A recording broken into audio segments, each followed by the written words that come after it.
Cảm ơn bạn đã sử dụng giọng đọc của Viettel. Trước đây từng phải giấu giếm và phủ nhận, nhưng hiện nay các nghệ sĩ Việt hoàn toàn tự tin công khai chuyện phẫu thuật thẩm mỹ và khoe diện mạo mới trên mạng. Dịch vụ tổng hợp tiếng nói phát triển bởi Trung tâm Không gian mạng. 1. Lương Bằng Quang. Mới đây, nhạc sĩ Lương Bằng Quang và bạn gái Ngân 98 công khai việc phẫu thuật thẩm mỹ nhằm thay đổi hoàn toàn diện mạo. Cả hai đăng tải hình ảnh trong phòng bệnh, khi gương mặt bị băng bó và chưa hồi phục để gây sự chú ý của dư luận. Dịch vụ tổng hợp tiếng nói cung cấp bởi Trung tâm Không gian mạng. Sau đó, vào hôm nay, ngày 13 tháng 3, Lương Bằng Quang và Ngân 98 công bố diện mạo mới. Gương mặt cả hai đều thon gọn và sắc sảo hơn trước. Giọng đọc Trung tâm Không gian mạng, giọng đọc hay nhất Việt Nam. Giọng đọc cung cấp bởi tập đoàn Viettel. Lương Bằng Quang tự nhận được khen là nam thần lai tây với diện mạo mới và bộ râu quai nón. Anh cũng thực hiện một clip và loạt hình ảnh chỉnh sửa kỹ càng cho lần công bố này. Giọng đọc cung cấp bởi tập đoàn Viettel. Giọng đọc phát hành bởi Trung tâm Không gian mạng. Trước đó, anh cho biết rất nghiêm túc với quyết định can thiệp dao kéo và không quan tâm đến lời chê bai của dư luận. Giọng đọc phát hành bởi Trung tâm Không gian mạng. 2. Đức Phúc. Quán quân giọng hát Việt là trường hợp hiếm hoi gây được thiện cảm sau khi công khai phẫu thuật thẩm mỹ. Bản quyền thuộc về Trung tâm Không gian mạng Viettel. Giữa năm 2017, anh công bố hình ảnh sau dao kéo và được khen đẹp. Tự nhận chỉ ưa nhìn chứ không phải nam thần. Đức Phúc cho biết nguyên nhân là anh quá tự ti với vẻ bề ngoài trước đây nên quyết định lột xác. Sau ca phẫu thuật, sự nghiệp của Đức Phúc tiến triển đáng kể. 3. Phương Khánh. Hoa hậu Trái Đất 2018 bị nghi vấn phẫu thuật hoặc can thiệp thẩm mỹ không chỉ một lần. Dịch vụ tổng hợp tiếng nói cung cấp bởi Trung tâm Không gian mạng. Cảm ơn bạn đã sử dụng giọng tổng hợp của chúng tôi. Ngay sau khi đăng quang tại cuộc thi quốc tế, những hình ảnh quá khứ của cô được lật lại và cho thấy Hoa hậu đã có sự thay đổi lớn về vẻ ngoài. Nhiều đường nét trên mặt cũng trở nên thanh mảnh, sắc sảo và quyến rũ hơn.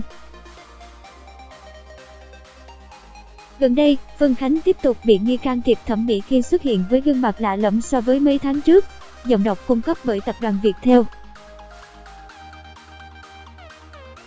Trong bức ảnh chụp sự kiện, chiếc mũi dài hơn trông thấy khiến cô bị nhận xét là trông như một người khác. Cảm ơn bạn đã tin tưởng sử dụng dịch vụ của chúng tôi. 4. Lê Âu Ngân Anh. Trước Phương Khánh, một hoa hậu khác cũng gây chú ý khi mặt biến đổi nhiều là Ngân Anh, người vẫn đang giữ danh hiệu Hoa hậu Đại Dương. Bạn đang nghe giọng đọc phát hành bởi Trung tâm Không gian mạng. Cảm ơn bạn đã sử dụng giọng tổng hợp của chúng tôi. Dù Ngân Anh nhiều lần phủ nhận phẫu thuật thẩm mỹ, sự khác nhau trên gương mặt cô trước và sau vẫn khiến người ta nghi ngờ. Bản quyền thuộc về Tập đoàn Công nghiệp Viễn thông Viettel. Gần đây, vẻ ngoài của Ngân Anh trong một sự kiện lại có sự thay đổi, mũi và môi nhỏ gọn hơn trước. Dịch vụ tổng hợp tiếng nói phát triển bởi Trung tâm Không gian mạng. 5. Diễm Hương. Áp lực giữ nhan sắc và sự tươi trẻ của các hoa hậu luôn là rất lớn, nhưng vẻ ngoài thay đổi của Hoa hậu Thế giới người Việt 2010 vẫn khiến công chúng ngỡ ngàng. Từ gương mặt bầu bĩnh, tươi trẻ, Diễm Hương giờ đây trông khác hẳn với chiếc mũi nhô cao và cằm V, like. Cảm ơn bạn đã tin tưởng sử dụng dịch vụ của Trung tâm Không gian mạng. 6. Hà Lết. Gương mặt của hot girl một thời kim bạn thân của Kỳ Duyên trông khác hoàn toàn đến nỗi mẹ cô từng hốt hoảng vì không nhận ra con gái. Cảm ơn bạn đã sử dụng dịch vụ của Trung tâm Không gian mạng. Bản thân Hà Lết cũng không ngại công khai hình ảnh khi mới phẫu thuật xong vào năm ngoái. Bản quyền thuộc về Trung tâm Không gian mạng. Chơi cùng hội với Kỳ Duyên, Hà Lết được nhận xét là ngày càng giống Kỳ Duyên và Diệp Lâm Anh. Cảm ơn bạn đã tin tưởng sử dụng dịch vụ của chúng tôi. Bản quyền thuộc về Trung tâm Không gian mạng Viettel. Cả ba đều sở hữu khuôn mặt nhọn, lạnh lùng, kiêu kỳ và phong cách thời trang sang chảnh. 7. Quế Vân. Rất khó để so sánh đầy đủ sự khác biệt của Quế Vân trước và sau khi phẫu thuật thẩm mỹ vì cô từng dao kéo đến hơn 10 lần, mỗi lần là một thay đổi ở những bộ phận khác nhau. Bản quyền thuộc về Trung tâm Không gian mạng.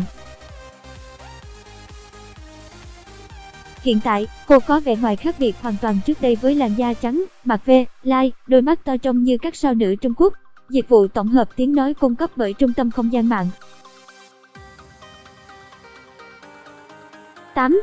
Hoàng Tôn.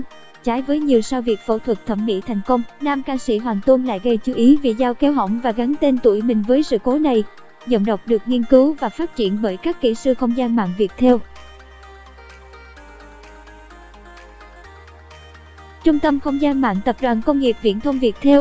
Năm 2017, Hoàng Tôn chủ động công khai thông tin dao kéo hỏng khiến sự nghiệp chững lại một thời gian. Cảm ơn bạn đã tin tưởng sử dụng dịch vụ của chúng tôi. Sau đó, khi gương mặt đã được cải thiện, anh tiếp tục hoạt động âm nhạc và tham gia các game show. Vẻ ngoài thô, xù xì của Lương Bằng Quang trước khi phẫu thuật thẩm mỹ. Sau khi công khai can thiệp dao kéo, nam nhạc sĩ gây sốc khi xuất hiện với vẻ ngoài khác hoàn toàn so với trước. Dịch vụ tổng hợp tiếng nói phát triển bởi Trung tâm Không gian mạng.